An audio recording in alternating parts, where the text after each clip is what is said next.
నమస్తే, welcome to ఆధాన్. నేను దీప్తి మధుసూదన్ రెడ్డి. ఈరోజు దేశమంతటా కూడా ఎగ్జిట్ పోల్స్ వైపే చూస్తుంది. సో ఎగ్జిట్ పోల్స్లో ఏం చెప్తుంది, ఏ పార్టీ అధికారంలోకి రాబోతుంది, దేశంలో ఏ పార్టీ అధికారంలోకి రాబోతుంది, రాష్ట్రాల్లో మరీ ముఖ్యంగా తెలుగు రాష్ట్రమైనటువంటి ఆంధ్రప్రదేశ్లో ఏ పార్టీ అధికారంలోకి రాబోతుంది అని ప్రతి ఒక్కరు చర్చించుకుంటున్న పరిస్థితి.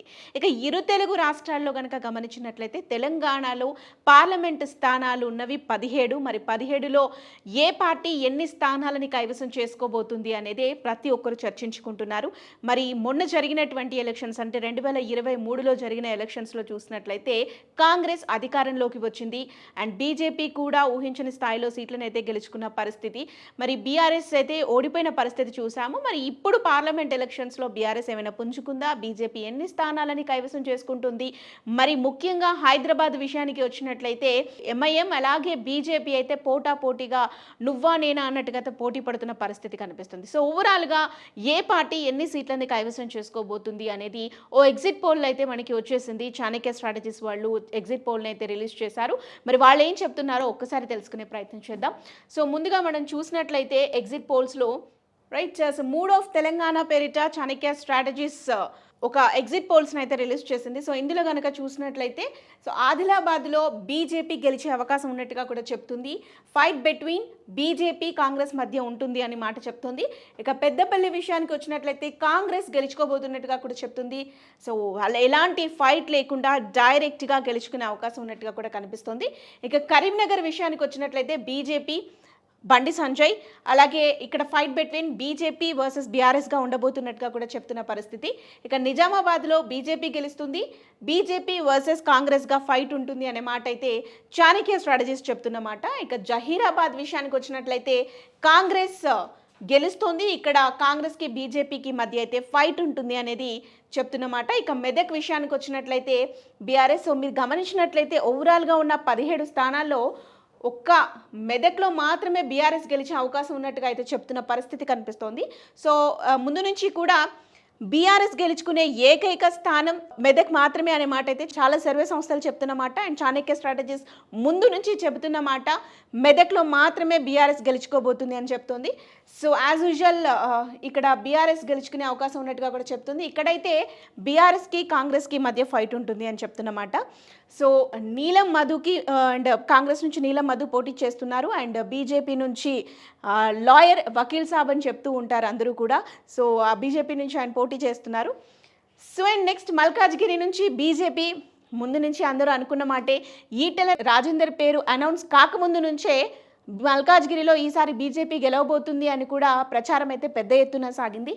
సో అక్కడ ఎలాంటి ఫైట్ లేకుండా డైరెక్ట్గా ఈటెల రాజేందర్ గెలుస్తారు అని చెప్తున్నారు. సికింద్రాబాద్ అయితే టైట్ ఫైట్ ఉంటుంది అనే మాట అయితే చెప్తున్నారు. సో ఇక్కడ fight between BRS versus BJP. So BRS నుంచి పద్మారావు పోటీ చేస్తున్నారు, ఆయన ఆల్రెడీ ఎమ్మెల్యేగా గెలుపొందారు. సో మరోసారి ఆయన ఎంపీగా పోటీ చేస్తున్న పరిస్థితి. ఇక బీజేపీ నుంచి మంత్రి కిషన్ రెడ్డి పోటీలో ఉన్నారు. మరి ఇక్కడ టైట్ ఫైట్ అని చెప్తున్న మాట కనిపిస్తోంది. ఒకవేళ బీఆర్ఎస్ కానీ కైవసం చేసుకున్నట్లయితే టోటల్ పార్లమెంట్లో 2 స్థానాలు గెలుచుకునే అవకాశం ఉంటుంది, ఒకటి మెదక్ అండ్ సికింద్రాబాద్. లేదు అంటే మాత్రం బీజేపీ మరోసారి గెలిచినట్లయితే మాత్రం ఇక్కడ హ్యాట్రిక్ కొడుతుందని చెప్పొచ్చు అండ్ కిషన్ రెడ్డి మరోసారి గెలిచే అవకాశం ఉన్నట్టుగా కూడా చెప్పొచ్చు. ఇక హైదరాబాద్, సో హైదరాబాద్లో అయితే బీజేపీ వర్సెస్ ఎంఐఎం ఉన్న పరిస్థితి. ఇంతకుముందు డైరెక్ట్ అని చెప్పేవాళ్ళు, ఎంఐఎం ఈజీగా గెలిచే స్థానం ఏదైనా ఉందా అంటే అది హైదరాబాద్ అనే చెప్పేవాళ్ళు. కానీ ఈసారి మాత్రం బీజేపీ టైట్ ఫైట్ ఇచ్చిందనే చెప్పాలి. సో మాధవీలత గారు ఎలాంటి ఫైట్ ఇచ్చారు ఏంటి అనేది సోషల్ మీడియాలో మీరు అందరూ చూసే ఉండుంటారు. సో ఈసారి ఫైట్ మాత్రం ఖచ్చితంగా ఉంది ఇక్కడ. ఇక Chevella BJP the costliest parliament constituency ఏదైనా ఉంది అంటే అది చేవెళ్ళ. సో చేవెళ్ళలో బీజేపీ గెలవబోతున్నట్టుగా కూడా చెప్తుంది. ఇక్కడ కాంగ్రెస్ ఫైట్ ఇస్తున్నట్టుగా కూడా కనిపిస్తోంది.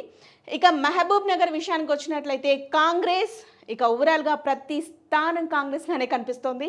సో మహబూబ్ నగర్ కాంగ్రెస్, నాగర్ కర్నూలు కాంగ్రెస్, నల్గొండ కాంగ్రెస్, భువనగిరి కాంగ్రెస్, వరంగల్ కాంగ్రెస్, మహబూబాబాద్ కాంగ్రెస్ అండ్ ఖమ్మం కూడా కాంగ్రెస్.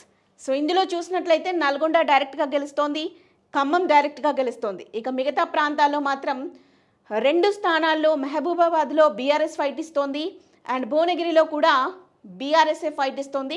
సో ఇక్కడైతే త్రిముఖ పోరు కనిపిస్తోంది భువనగిరిలో, Congress, BJP and BRS. And next వరంగల్లో బీజేపీ ఫైట్ ఇస్తోంది, ఆరూరి రమేష్ ఫైట్ ఇస్తున్నారు. నెక్స్ట్ మహబూబాబాద్ చూసినట్లయితే బీఆర్ఎస్. సో ఓవరాల్గా చూస్తే మనకి 1, 2, 3, 4 ఇది ఒకవేళ వస్తే 5 and 6. సో ఓవరాల్గా 5 నుండి 6 స్థానాల్లో బీజేపీ గెలిచే అవకాశం ఉంది. అండ్ బీఆర్ఎస్ 1 నుంచి 2 స్థానాలు, ఇక కాంగ్రెస్ 1, 2, 3, 4, 5, 6, 7, 8, 9.